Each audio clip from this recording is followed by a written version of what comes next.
4 வாய் அள்ளி போட்டுக்கிட்டு சொல்லப்படாது. பள்ளிக்கூடத்துக்கு நேரம் ஆச்சு, ஆட்டோ வந்துடுச்சு, தின்னு சீக்கிரங்கப்படாது பிள்ளைய. அதை அரைச்சிக்கிட்டே இருக்கும், அது உமிழ்நீரோடு சேரும். உலகத்தில் சிறந்த தண்ணி 2 தண்ணி தான். ஒன்று வாயில் சுரக்கிற உமிழ்நீர், இன்னொன்று கண்ணில் சுரக்கிற கண்ணீர். இது 2 எல்லா புண்ணையும் ஆற்றும். அப்போ அரைச்சிக்கிட்டே இருந்தால் உமிழ்நீர் நிறைய நிறைய சேர்ந்து உள்ளே போகும்போது உணவு பாதுகாக்கிற அத்தனை புண்ணையும் அதை ஆற்றும். நம்ம திங்கிறதுல மாவும் சர்க்கரையும் வாயிலேயே கரையணும். வாயில் கரைஞ்சா வயிற்றில் தங்காமல் நேராக செறி உடலுக்கு போய் சேரும். இனிப்பு எதுவாக இருந்தாலும் சரி, மாவு பொருள் எதுவாக இருந்தாலும் சரி, வாயில் போட்டு அரைச்சிக்கிட்டே இருக்கணும், அது தானாக இறங்கணும். அதை இன்னொரு சுவையான சம்பவத்தோட வெள்ளிமலை சொன்ன மாதிரி சொன்னேன்னா உங்களுக்கு புரியும்னு நினைக்கிறேன். அவர் ஒரு மலை வாங்கி போட்டிருந்தாரு. மலையில தான் இயற்கை விவசாய மருத்துவமனையை கட்டணும்னு அவர் நினச்சாரு. அதில் எப்படி செடி வளர்க்குறதுன்னு தெரில, அதுக்கு தான் என்னை கூட்டிகிட்டு போனார். ஆனால் அவர் வேலையை நான் செஞ்சு கொடுக்கறதுக்கு முன்னாடியே எனக்கு அவர் வைத்தியத்தை கற்றுக் கொடுத்தாரு, இயற்கை மருத்துவத்தை கற்றுக் கொடுத்தாரு. அதில் இந்த ஒரு கதை. நாட்டில் திருக்குறள் முன்சாமின்னு ஒரு ஆள் இருந்தார். பார்த்துருப்பீங்க, இங்கூட வந்திருப்பார். அந்த ஆள் பேசியிருப்பார். பெரிய ஆள். 3 மணி நேரம் உங்களை வச்சு உட்கார வச்சு சிரிக்க வச்சுட்டு பேசிக்கிட்டே இருப்பார். சம்மணம் போட்டிருப்பீங்க, மண்ணில் உருத்தும் கொள்ளும், அதெல்லாம் ஒன்றும் தெரியாது. கால் மரத்து போன தெரியாமல் கேட்டிருப்பீங்க. அப்படி சிரிக்க சிரிக்க பேசுவார். ஒரு சின்ன உதாரணத்துக்கு சொல்றேன்னு, ஒரு குறள் என்ன சொல்லுது அப்படின்னா, இழிவறிந்து உண்பான்கண் இன்பம் போல் நிற்கும் கழிவேர் இறையான்கண் நோய். இழிவறிந்து உண்பான்கண் இன்பம் நிற்கும், அளவில்லாம சாப்பிட்றவன்ட்ட நோய் நிற்கும். அந்த குறளை அப்படி பிரித்து பார்த்துக்கணும், அர்த்தம் பார்த்துக்கணும். அப்போ மாடு இறை எடுக்குதுன்னு சொல்கிறோம், மனுஷன் உணவு உண்ணுகிறான்னு சொல்கிறோம். மனுஷன் உள்கொண்டா உணவு, மாடு தின்னுதுன்னா இறை. ஏன்னா அதுக்கு 4 வயிறு இருக்கு. அப்போ இழந்த நேரத்தில் கிடைச்சதெல்லாம் லவக்கு லவக்குன்னு அள்ளி தின்னு அதை பையை நிரப்பிக்கும். நிழல் கிடைக்கும் போது வெயில் நேரத்தில் அங்கே போய் படுத்துக்கிட்டு அந்த பைக்கு போனதை வாயில் கொண்டு வந்து மறுபடியும் அரைச்சி இப்போ கூழாக்கி மறுபடியும் 2வது அறைக்குள்ளே தள்ளும். அதுக்கு 4 அறை இருக்கிறதுனால லவக்கு லவக்குன்னு அழுது. சரிதானா? மாட்டை பார்த்துவிட்டு நம்ம அப்படி திங்கப்படாது, அது பேர் இறை எடுக்கிறது. நம்ம என்ன செய்கிறோம்? உணவு உண்ணுகிறோம். இழிவறிந்து உண்பான் கழிவேர் இறையான், அளவு கடந்த இறை எடுக்கிறது. இன்னும் அவர் என்ன சொன்னார், பழைய காலத்தில் வெள்ளைக்காரங்க இங்கே வந்தாங்க இங்கிலாந்துலேருந்து. அப்போ அவன் மனைவியோடலாம் வரல, ஆனால் துப்பாக்கியோட வந்தான். காக்கி சட்டை, காலில் பூட்ஸு, துப்பாக்கி. இதை பார்த்தா நம்ம இந்தியாக்காரன் ஓடி ஒளியிறான், தமிழனும் ஓடி ஒளியிறான். அவன் என்ன பண்ணுறான், நல்லதாக ஒரு ஊட்ட ஒன்றை பிடிச்சிக்கிட்டு நம்மளும் ஒரு ஆளை சமையலுக்கு வச்சுக்கிறான். அவனுக்கு பேர் பொட்லர். நீங்கள் துரையை பார்க்க போனீங்கன்னா முதல்ல துரையை பார்க்க முடியாது, பொட்லர் தான் பார்க்க வேண்டியிருக்கும். அவன் தான் காம்பவுண்ட் சோர்கிட்ட வந்து நிற்பான். இந்த பொட்லர்கிட்ட போய் இவன் கேட்பான், வெளியிலேருந்து வந்தவன், துரை என்ன பண்ணிக்கிட்டு இருக்குது, துரை என்ன பண்ணிக்கிட்டு இருக்குது, நல்லா கவனிங்க, அப்படி கேட்குறான் பட்லர்கிட்ட. அப்போ பட்லர் சொல்கிறானா, துரை இறை எடுக்குது. அங்கே இங்கிலாந்தில் தெருப்பொறுக்கியா இருந்தவங்க எல்லாம் கப்பலில் இங்கே வந்து துரை ஆயிட்டாங்க. அங்கே சாப்பாட்டுக்கு அலைஞ்சவன் இங்கே நிறைய சாப்பாடு கிடைச்சதையும் அப்படியே அவனால் தாங்க முடியல, அள்ளி கொட்டுறான், வாரி உள்ளே சேர்க்குறான். அதை பார்த்துட்டு தான் பொட்லர் சொல்கிறான், துரை இறை எடுக்குது அப்படின்னு சொல்கிறான். அப்போ மாடு இறை எடுக்குது, மனுஷன் அண்ணா இழிவறிந்து உண்ணுகிறான். இது திருக்குறள் முன்சாமி சொன்ன விளக்கம். ஆனால் என்ன ஆச்சு, கோபிச்செட்டிப்பாளையத்துக்கு திருக்குறள் முன்சாமி வரும்போது அந்த நண்பர்கள் வெள்ளிமலைகிட்ட வந்தாங்க. வந்து சொன்னாங்க, இன்னைக்கு திருக்குறள் முன்சாமி வர்றாரு, அவர் கொஞ்சம் உடல்ல நோய், அவர் கொஞ்சம் வைத்தியம் பார்த்து சொல்லணுமேன்னு சொன்னாங்க. அதுக்கு என்ன கூட்டிகிட்டு வாங்கன்னு சொன்னார். திருக்குறள் முன்சாமி பெரிய ஆளாக இருக்கார். இவர் வைத்தியரே வெள்ளிமலை சின்ன ஆளாக இருக்குதார். அந்த ஆள் அந்த மூலையில் மாடிப்படி வழியாக ஏறி மேலே போனதையும் சின்ன உருவத்தை பார்த்ததையும் ரொம்ப அலட்சியமாக நினச்சிக்கிட்டு, என்ன வைத்தியரே, நீங்கள் இயற்கை வைத்தியம் பண்ணிக்கலாம்ல, இயற்கை வைத்தியம் எப்படி பண்ணுறீங்க அப்படின்னா. அப்போ இவர் பார்த்தாரு, கொஞ்சம் அலட்சியமாக இந்த ஆள் பார்த்துட்டான், அதுக்கு தகுந்த மாதிரி பதில் சொல்லணும் அப்படின்னு சொல்லிட்டு இவர் என்ன சொன்னார், நான் ஒன்றும் செய்யலைங்க பெருசாக, இந்த ஔவையார் சொன்னதை செய்கிறேன்னார். ஏன்னா திருக்குறள் 7 வார்த்தையில் இருக்குது, ஔவையார் 3 வார்த்தையில் இருக்குது சொன்னார். அப்போ அந்த ஆள் கேட்டான், ஔவையார் என்ன சொல்லியிருக்கிறாருன்னா. அப்போ வெள்ளிமலை சொன்னார், நோய்க்கு இடங்கொடையல். முடிஞ்சு போச்சு, எல்லாம் முடிஞ்சு போச்சு. நோய்க்கு இடங்கொடையல். இது அந்த ஆள் யோசிக்காதனால அவன் பயந்து போனான். சரிதானா? அது என்ன சொல்றாருன்னா, வெள்ளிமலை நோய் வந்து எல்லா மனுஷனுக்கும் வரும் போகும், அது மாத வாடகையில தங்கிடப்படாது. அதுக்கு தகுந்த மாதிரி நம்ம வாழ்க்கையை அமைச்சுக்கணும். சரி சரி அதை விட்டு தள்ளுங்க, நீங்கள் வந்து உட்காருங்க, எனக்கு வைத்தியம் சொல்லுங்கன்னு சொன்னேன். சரிதானே? சரி வாங்க உட்காருங்கன்னு சொல்லிட்டு அப்புறம் தான் ஆரம்பிக்கிறார் விசாரணையை. உங்களுக்கு என்ன பண்ணுதுன்னு கேட்டார். அது சொன்னால் எதையும் விழுங்கவே முடியலை, இட்லியை கூட கிண்ணத்தில் வெந்நியை வச்சுக்கிட்டு அதில் நினச்சி அப்புறம் எடுத்து போட்டு கஷ்டப்பட்டு விழுங்குறேன்னு சொன்னார். அப்போ வைத்தியர் கேட்டார், உங்களை யார் விழுங்க சொன்னான்னு கேட்டார். சரியா? முனுசாமிக்கே வந்துருச்சு வேணேன். அப்போ அவர் சொன்னார் அப்புறம் அப்படின்னு சொன்னார். தான் வள்ளுவர் நல்லா சொல்லியிருக்காருன்னாரு. அடுத்த வரியை போட்டார். ஏடா இப்போ திருக்குறளில் நமக்கு மெஞ்சின ஒருத்தர் இருக்கானே சின்ன உருவத்தில், வள்ளுவர் என்ன சொல்லியிருக்கிறாருன்னா, இழிவறிந்து உண்பான்கண் இன்பம் போல் நிற்கும் கழிவேறு இறையான்கண் நோயின். அந்த இழிதல்னா என்னன்னு கேட்டால், இன்னொரு குறளில் சொன்னால் தலையின் இழிந்த மயிரணையர். எவன் வாழ்க்கையில் ரொம்ப உயர்ந்த நிலையில் இருக்கிறானோ அவன் தன்னுடைய நிலையிலேருந்து அப்படி தாழ்ந்தானால் அது எப்படி அப்படின்னா, இந்த தைலமெல்லாம் தடவி சீவி முடிஞ்சிருக்கிறாங்க பாருங்க, பூவெல்லாம் வச்சு அந்த முடியை அப்படி சீவர நேரத்தில் சீப்பில் வந்துடும். சீப்பில் வரும்போது வலிக்காது, ஆனால் கண்ணில் பார்த்தா தெரியும். அதான் இழிதல். தலையின் இழிந்த மயிரணையர். அதை கொண்டு போய் வெளியில் தூட்டு தூணு காரி வேற துப்புவாங்க. தலையின் இழிந்த மயிரணையர் மாந்தன் நிலையின் இழிந்த கடை. அப்போ இழிதல்னு அப்படி சொன்னால் நீங்கள் மென்னுக்கிட்டே இருக்கணும் வாயில், அது உமிழ்நீரோட கரைஞ்சி தானாக இழியும் அப்படின்னு சொன்னார். ஆஹா நான் அவன் சரி. அப்போ தான் இவர் என்ன பண்ணார், பக்கத்தில் இருந்த ஆளுக்கு விட்டு போய் 3 இட்லி வாங்கிட்டு வா அப்படின்னு சொன்னார். 3 இட்லி வாங்கியாந்து வச்சதையும் இப்போ அந்த ஆள் தொட்டு தொட்டு புட்டு வாயில் போட்டு அரைச்சிக்கிட்டே இருக்கிறான். திருக்குறள் முனுசாமிக்கு தெரியாமலே இட்லி உள்ளே போயிட்டே இருக்கு, இழியுது. இப்போ 3 இட்லியும் தின்னு முடிச்சுட்டு அந்த ஆள் கேட்டுக்கிறான், இட்லிக்கு மட்டும்தான் இப்படியா, சோறும் இப்படிதானா அப்படின்னு. அப்போ அவர் சொன்னார், வள்ளுவர் இட்லிக்கும் சோத்துக்கும் தனித்தனியாவா பாடியிருக்கிறாரு. அதில் நண்பர்களே, சின்ன விஷயம் நல்லா யோசிச்சு பாருங்க. நம்ம பல வயசுக்கு இதெல்லாம் தெரியாமல் இருந்துட்டு நோயின்னு சொல்லிட்டு அவன் இங்கிலீஷ் டாக்டர்கிட்ட போய் கையை நீட்டுறோம், அவன் நம்ம பையில் இருக்கிற பணத்தெல்லாம் போடுங்கிறான். யாராவது பெரிய டாக்டர்கிட்ட போனவன் குணமாகி வெளியில் வந்திருக்கிறானா? அண்ணாதுரையை அமெரிக்காவுக்கு தூக்கிட்டு போனாங்க, திரும்பி வந்தபடி செத்து போனார். எம்ஜிஆர் அமெரிக்காவுக்கு தூக்கிட்டு போனாங்க, திருப்பி வந்தபடி செத்து போனார். எம்ஜிஆரோட பொண்டாட்டி ஜானகி அமெரிக்காவுக்கு தூக்கிட்டு போனாங்க, போயிட்டு வந்தபடி செத்து போனார். கண்ணதாசன் அமெரிக்காவுக்கு தூக்கிட்டு போனாங்க, அங்கேயே செத்து கொண்டுக்கிட்டு வந்தாங்க. சிவாஜி கணேசன் அமெரிக்காவுக்கு தூக்கிட்டு போனாங்க, அங்கே போயிட்டு வந்த பிறகு செத்து போனார். அந்த மாறனை வந்து பணமாகவே கொண்டு போனாங்க, பணமாகவே கொண்டு வந்தாங்க. அந்த கருப்பையா மூப்பனாருக்கு 16,000 ஏக்கர் நிலம், பெரிய பண்ணது, தஞ்சாவூர்லேயே பெரிய பண்ணேன்னு. காங்கிரஸ் பொதுச் செயலாளர் அப்பல்லோ மருத்துவமனைக்கு போனார், அப்படியே பணமாக வெளியில் வந்தார். தமிழ்நாட்டில் பெரிய சாராய முதலாளி அந்த ராமசாமி உடையார் அப்பல்லோ மருத்துவமனைக்கு போனால் செத்து 3 நாள் கழிச்சு பணத்தை வெளியில் கொடுத்தாங்க. அங்கே மருத்துவமே இல்லையே, எதுக்கு அங்கே போய் காசு கொடுத்துட்டு அங்கே சேர்ந்தோம்? ஏன் அங்கே கொண்டு போய் சேர்த்தாங்க? நமக்கு இன்னமும் புரியலை. ஏன் தூக்கிட்டு அலையிறாங்க நமக்கும் தெரியலை. அது எங்கெல்லாம் இருக்கு மருந்து இருக்குன்னா, நம்ம சாப்பிட்ற உணவுல மருந்து இருக்குது. நம்மளை சுற்றி இருக்கிற அந்த இலைதெல்லாம் இருக்கு பாருங்க, அதில் மருந்து இருக்குது. இன்னைக்கு சர்க்கரைங்கிறான், சர்க்கரை நோக்கி இந்தியா கேபிட்டலுங்கிறான். எங்கே பார்த்தாலும் இந்த ஆவாரம் செடி இருக்குது. ஆவாரம் பூவை தண்ணியில் போட்டு கொதிக்க வச்சுட்டு அதில் கொஞ்சம் எலுமிச்சம்பழத்தை புழிஞ்சு விட்டு தேன் அல்லது கருப்பட்டியாக கலந்தீங்கன்னா உங்களுக்கு டீ ஆயிடுச்சு. ஆவாரம்பூ டீ, அது சர்க்கரையை குறைக்குது, வேற ஒன்றும் வேண்டியதில்லை. ஆவாரம்பூ டீ. துளசியை தண்ணியில் போட்டு கஷாயமாக்கிட்டு அதில் 2 ஏலக்காயை தட்டி போட்டு அதில் அந்த கருப்பட்டியை கலந்துட்டிங்களாக்கும் உங்கள் நுரையீரல் இருக்கிற சளிகளி எல்லாதும் போகுது. ஊர்லெல்லாம் காய்ச்சல் வந்தாலும் காய்ச்சல் குணமாகுது. சரிண்ணா? அந்த காலில் மழை விழுந்துருச்சுன்னா எங்கே பார்த்தாலும் ரோடு ஓரத்தில் காலில் மிதிப்படுது, நெருஞ்சியும் கண்ணு போல செடியும். அதில் 2லையும் சூப்பு வச்சு 2 பெருங்காயப்பல், கொஞ்சம் பெருங்காயப்பல் இல்லை வெள்ளங்காயப்பால் பல், 2-3 வெங்காயத்தை துண்டு அரிஞ்சு போட்டு கொஞ்சம் மிளகு சோம்பு போட்டு கருவேப்பிலை போட்டு கொத்தமல்லி போட்டு போட்டிங்கன்னா அருமையான சூப்பு, எல்லாரும் குடிக்கலாம். காலில் மிதிப்படும். தேடி போன மொழியே காலையில் பட்டது, சிறுநீரகம் சுத்தமாகுது. என்ன பெரிய இருந்தாலும் கல் கரைஞ்சி 7 நாளில் வெளில வருதுங்க.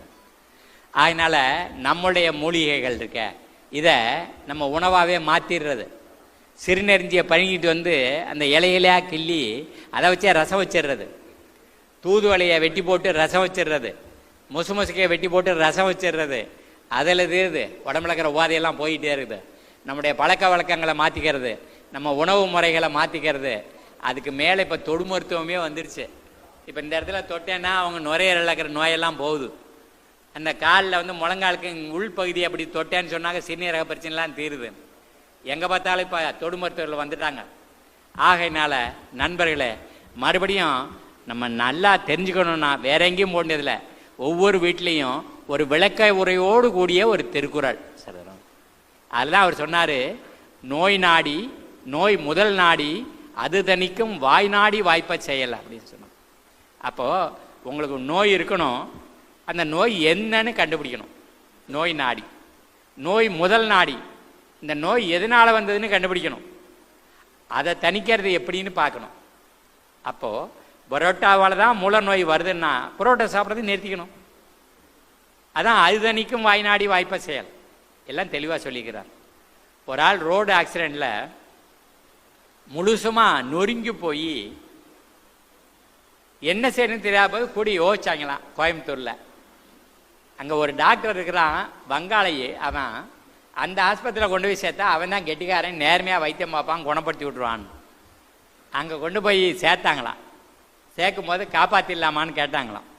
அவன் சொன்னானா, இப்போ சொல்ல முடியாது, இன்னொரு 24 மணி நேரம் கழிச்சு தான் ஆள் பொழப்பாரா இல்லையான்னு சொல்ல முடியும் அப்படின்னு சொன்னாங்க. காத்துக்கிட்டே இருந்தாங்க. 24 மணி நேரம் கழிச்சு பொழைச்சிக்குவான் அப்படின்னு சொன்னார். ஆள் பொழைச்சிக்கிட்டான். வெளில கொண்டு வந்துட்டாங்க. இப்போ நண்பர்கள் நினச்சாங்களாம் அவனுக்கு ஏதாவது அன்பளிப்பு கொடுக்கணுமேன்னு நினச்சாங்களாம் டாக்டருக்கு. எல்லாரும் சொன்னாங்களாம் அவன் எதையும் வாங்க மாட்டான், கொடுக்க போகிறவனை வந்து இழிவாக பார்ப்பான் அப்படின்னு சொன்னாங்க. ஏதோ ஒன்று கொடுத்தாகணும். அந்த திருக்குறள் இருக்கு பாருங்க, அது வந்து ஆங்கில மொழிபெயர்ப்பையும் சேர்த்து வந்த புத்தகத்தை கொண்டு போய் அன்பளிப்பாக கொடுக்க போனாங்க. அப்போ அவன்கிட்ட கொடுத்து, உங்களுக்கு ரொம்ப நன்றிங்க, எங்கள் நண்பனை காப்பாற்றினீங்க அப்படின்னா. அவன் சொன்னானா, இங்கே பாரு, நான் காப்பாற்றலை. ஒன்று உற்றவன், அந்த நோய் உற்றவன். ரெண்டாவது அவன் கூட இருக்கிறவன். மூணாவது சிகிச்சை. நாலாவது டாக்டர். நாலும் சேர்ந்து தான் அவனை குணப்படுத்துது அப்படின்னு சொன்னாரான். அப்போ இவங்க சொன்னாங்களாம், ஐயா இதைத்தான் ஐயா இந்த புத்தகத்தில் சொல்லியிருக்குன்னு சொன்னாங்களாம். உற்றவன் தீர்ப்பான், மருந்து உழைச்செல்வான். நோயுற்றவன், அது கொடுக்கப்படுற மருந்து, டாக்டரு, கூட இருக்கிறவங்க நர்ஸு, 4 பேரும் சேர்ந்தா நோயை குணப்படுத்துறாங்க. இந்த புத்தகத்தில் சொல்லியிருக்குன்னு நானா ஈஸிட் அப்படின்னு நான் அவன் ஆச்சரியத்தில். அப்புறம் இந்த புத்தகத்தை புரட்டி இது எத்தனை வருஷத்துக்கு முன்னாடி எழுதப்பட்டதுன்னு கேட்டான் அவன். இது வந்து 2000 வருஷத்துக்கு முன்னாடி எழுதப்பட்டது அப்படின்னு கேட்டானா. இட் இஸ் எ மிராக்கிள் அப்படின்னு நான் அவன். நம்ப முடியாததா இருக்குது அப்படின்னு சொன்னானா. 2000 வருஷத்துக்கு முன்னாடி. இன்னைக்கு அவன் என்ன சரின்னு நினைக்கிறானோ அது அங்கே சொல்லப்பட்டுக்குது. உற்றவன் தீர்ப்பான், மருந்து உழைச்செல்வான் என்று அப்பால் நாள் கூட்டிய மருந்துன்னு. ஆகையினால நம்ம உணவகங்கள், அந்த தொடு மருத்துவர்கள், இயற்கை நல மருத்துவர்கள், நம்முடைய உணவு, நம்ம மாடியில் காய்க்கிற காய்கறிகள், இதுகள் எல்லாத்தையும் நம்ம சாப்பிட பழகினோன்னு சொன்னால் இதை வந்து வேற எவனும் கொடுக்க முடியாது. சரிதானோ? அந்த 2000 வருஷத்துக்கு முன்னாடி சங்கப்பாடல் எழுதின கணியன் பூங்குன்றன் எழுதினா, தீதும் நன்றும் பிறர் தர வாரா, நல்லது கெட்டதெல்லாம் அடுத்தவன் தந்து வர்றதில்லை, நாமளாக தான் வரவழைச்சிக்கிறது அப்படின்னு சொன்னான். நோதலும் தனிதலும் அவற்றோர் அண்ணன். நோய் வர்றதா இருந்தாலும் சரி, நோய் விலகிறதா இருந்தாலும் சரி, அதே மாதிரி தான். எதே மாதிரி பிறர் தர வாரா, அடுத்தவன் தந்து வர்றதில்லை, நம்மளே தான். அப்போ 3 நாள் சாப்பிட்றதை நிறுத்தி ஓய்வில் இருந்து தண்ணியும் குடிச்சு அல்லது இளநியை குடிச்சிட்டு இருந்தீங்கன்னா 3 நாளில் குணமாகுது. எந்த உபாதையாக இருந்தாலும் 3 நாளில் குணமாகுது. அதான் லங்கனம் பரமாவுஷதம்னு சம்ஸ்கிருதத்தில் சொன்னான். தமிழில் சொன்னால் உண்ணா நலத்தது நோன்பு அப்படின்னு. நம்ம முகமதியார்கள்லாம் என்ன செய்கிறாங்க அப்படின்னா, வருஷத்துக்கு ஒரு தடவை நோன்பு இருக்கிறாங்க. உண்ணா நலத்தது நோன்பு, அதில் நலம் வருது. அப்போ இதை விளங்கிக்கிறதுக்காக நம்ம குரு சத்குரு ஜக்கி வாசுதேவ் சொன்ன கதையை சொன்னேன்னா உங்களுக்கு முழுசும் விளங்கிடும்னு நினைக்கிறேன். அதுக்கு முன்னாடி சொல்லிடுறேன், நம்ம காணா போன நெல் ரகங்களால் நம்ம கண்டுபிடிச்சிட்டோம். புஞ்சதன்யம் மட்டும் இல்லை. இந்த ஒரு இங்கிலீஷ் டாக்டருக்கு கை இப்படி ஆடிக்கிட்டே இருந்தான், தலையும் ஆடிக்கிட்டே இருந்துச்சான். அவனுக்கு மாப்பிள்ளை சம்பா அரிசியில் கஞ்சி வச்சு குடியான்னு சொல்லி 21 நாளில் ஆடத்தை நிறுத்தி விட்டாங்க நம்ம ஆளுவை. அதே மாதிரி கருப்பு கவுனின்னு இப்போ ஒன்று வந்துருக்குது. அந்த கவுனி நெல்லை கொடுத்து அரிசியை கொடுத்து இதில் சோறாக்கி தின்னுடான்னு சொன்னால் சக்கரை நோய் போகிறன்னு தெரியாமல் போயிட்டே இருக்குது. அதெல்லாம் இப்போ புதுக்கோட்டை மாவட்டத்தில் நிறையா பயிர் பண்ண ஆரம்பிச்சிட்டாங்க, சிவகங்கையில் பயிர் பண்ண ஆரம்பிச்சிட்டாங்க, ராமநாதபுரத்தில் பயிர் பண்ண ஆரம்பிச்சிட்டாங்க. இது மாதிரி எங்கெங்கெல்லாம் இருக்குதோ நம்ம உணவே மருந்தே உணவு நம்ம அரிசியே பண்ணிட்டோம். அப்போ அந்த தஞ்சாவூரில் நம்மளுடைய தளபதியெல்லாம் ஒன்றும் இப்போ கெட்டிக்காரங்கள் ஆகிட்டே இருக்காங்க. எனக்கு மேலே மிஞ்சி மிஞ்சி போயிட்டு இருக்காங்க நம்ம தளபதியெல்லாம். நான் இன்னும் பழைய கதையே பேசிகிட்டு இருக்கிறேன். அதில் இந்த தஞ்சாவூரில் சித்தர் ஒரு நாள் பாடம் நடத்தும் போது கேட்டுக்கிருந்தேன். அவர் என்ன சொன்னார், எறும்புகிட்டேருந்து நம்ம பாடம் கற்றுக்கப்படாதா, எலிகிட்டேருந்து பாடம் கற்றுக்கப்படாதான்னாரு. எறும்புகிட்டேருந்து எலிகிட்டேருந்து என்னையா பாடம் கற்றுக்கிறதுன்னு யோசிச்சிருந்தேன். அப்போ தான் சொன்னார், நீ எந்த நெல்லை விளைய வைக்கிறியோ அதே நெல்லை தான் எறும்பு கொண்டு போய் வச்சுக்கிட்டு சாப்பிடுது, அதே நெல்லை தான் எலி கொண்டு போய் வச்சுக்கிட்டு சாப்பிடுது. அது எந்த டாக்டர்கிட்டையும் போகல, அதுக்கு டயபெட்டிக்ஸ்லாம் வரல, நீரிழிவு நோயெல்லாம் வரல. அதில் வைட்டமின் இருந்தது, கண்ணு நல்லா தெரிஞ்சது, தோல் நல்லா இருந்தது, எல்லாம் தெரிஞ்சது. இன்னமும் அதே தான். இப்போ இங்கே ஸ்ரீலிபுத்தூரில் ஒரு தம்பி இருக்கிறான், பிச்சை முருகன்னு. அவன் என்ன பண்ணியிருக்கான், மரத்தில் திருவா கண்டுபிடிச்சிருக்கிறான். நான் அவன்கிட்ட சொல்லியிருக்கேன், 100 திருவா பண்ணுப்பா, நான் தெரிஞ்ச ஆளுங்க ஒவ்வொரு வீட்டுக்கும் ஒரு திருவா கொடுக்க வேண்டியிருக்குன்னு சொல்லியிருக்கேன். மரத்தில் திருவா பண்ணியிருக்கிறான். அதில் நெல்லை விட்டுட்டு போய் திருவையை சுற்றினீங்கன்னா தோல் மட்டும் உரிச்சிக்கிட்டு வருது, முன்னே மாதிரி உலக்கை தூக்கிட்டு இடிக்க வேண்டியதில்லை. நீ நினைக்கலாம், நிறைய விஞ்ஞானிகள் உங்கள் மத்தியில் இருப்பீங்க, நிறைய வசதியானவர்கள். பக்கத்தில் ஸ்ரீலிபுத்தூரில் பிச்சை முருகன். கொஞ்சம் யோசிச்சு பாருங்க, எல்லார் வீட்லேயும் திருவா இருக்கலாம், நெல்லாவே வாங்கிக்கலாம், நோய் இல்லாமல் இருக்கலாம், நொடி இல்லாமல் இருக்கலாம். அப்போ நம்ம என்ன வேண்டதுன்னா, நோய் நாடி நோய் முதல் நாடின்னா நம்ம வீட்டில் திருவை இல்லை, அவ்வளவுதான் குறைவு. திருவா வந்துருச்சுன்னா அந்த எலி டாக்டர்கிட்ட போல, எறும்பு டாக்டர்கிட்ட போல, நம்ம டாக்டர்கிட்ட போக வேண்டியது. தீதும் நன்றும் பிறத வரா, நல்லது கெட்டது அடுத்தவங்க தந்து வர்றதில்ல, நாமளே வர வச்சுக்கலாம். அப்போ ஜக்கி என்ன சொன்னார், 2 பேரும் ஒரே நேரத்தில் ஒரே இதை யோசிக்க முடியுமா? இப்போ அதான் நடந்தது. நான் எதை சொல்ல தொடங்குறோன்னா அதை சொல்லி ஆங்கிறாரு, அங்கேருந்து வந்து சொல்லி ஆங்கிறார். அதை சொல்கிறதுக்காக தான் வெயிட் பண்ணேன். அதான் சத்குரு சொன்னார், ஜக்கி வாசர் சொன்னார், வந்து சொல்லிட்டு போகிறாரு, சொல்லியா அப்படிங்கிறாரு அவர். அட்டகாசம் பாருங்க. அதை வந்து 3 பேரும் ஒரு ஃபேக்ட்ரியில் வேலை பார்க்குறாங்க. 3 பேரும் மதிய உணவு என்ன பண்ணுவாங்க, மாடியில் வந்து உட்காந்துக்கிட்டு சாப்பிடுவாங்க. ஒரு நாள் முதல் ஆள் அந்த ட்ரீட்மெண்ட்டை திறந்தான், இட்லியும் தோசை பொடியும் இருந்துச்சு. அவன் சொன்னான், இந்த ஃபேக்ட்ரிக்கு நான் வேலைக்கு வந்து 17 வருஷம் ஆயிட்டுது, தினம் இந்த இட்லியும் தோசை பொடியுமாவே வருது, நாளைக்கு இது வந்ததுன்னா நான் உளுந்து தற்கொலை பண்ணிக்குவேன்னு சொன்னான். அடுத்தவன் டிஃபன் பாக்ஸை திறந்தான், பூரியும் உருளைக்கிழங்கும் இருந்தது. இவன் சொன்னான், நான் 19 வருஷமாக இந்த ஃபேக்ட்ரிக்கு வேலைக்கு வந்திருக்கேன், தினம் இந்த பூரியும் உருளைக்கிழங்குமாவே வருது, நாளைக்கும் பூரியும் உருளைக்கிழங்கு வந்ததுன்னா நான் உளுந்து தற்கொலை பண்ணிக்குவேன்னு சொன்னான். அந்த 3வது ஆள் கொஞ்சம் வயசானவர், சங்கரம் பிள்ளை. இந்த சங்கரம் பிள்ளை வந்து சொல்கிறாரு, நான் 23 வருஷமாக இந்த ஃபேக்ட்ரியில் வேலை பார்க்குறேன், தினம் இந்த தயிர்ச்சோறும் எலுமிச்சங்காய் ஊறுகாயுமாவே வருது, நாளைக்கும் தயிர் சோறும் எலுமிச்சங்காய் ஊறுகாயும் வந்ததுன்னா நான் உளுந்து தற்கொலை பண்ணிக்குவேன்னு சொல்கிறார். அடுத்த நாள் 3 பேரும் முதல் மாடிக்கு வந்து டிஃபன் பாக்ஸை திறக்கிறாங்க. முதல் ஆளுக்கு தோசையும் இட்லி பொடியும், 2வது ஆளுக்கு பூரியும் உருளைக்கிழங்கும், சங்கரம் பிள்ளைக்கு தயிர் சோறும் எலுமிச்சங்காய் ஊறுகாயும். 3 பேரும் அங்கேருந்து விழுந்தாங்க, தற்கொலை பண்ணிக்கிறேன்னு. 3 பேர்த்துக்கும் உயிர் போகலை, இடுப்பெலும்பு முறிஞ்சு போச்சு, கை காலெல்லாம் ஒடிஞ்சு கிடக்குது. ஆஸ்பத்திரியில் கொண்டு போய் சேர்த்துட்டாங்க. 3 பேர்த்து பெஞ்சாதியும் பார்க்கறதுக்கு வந்துருக்குது.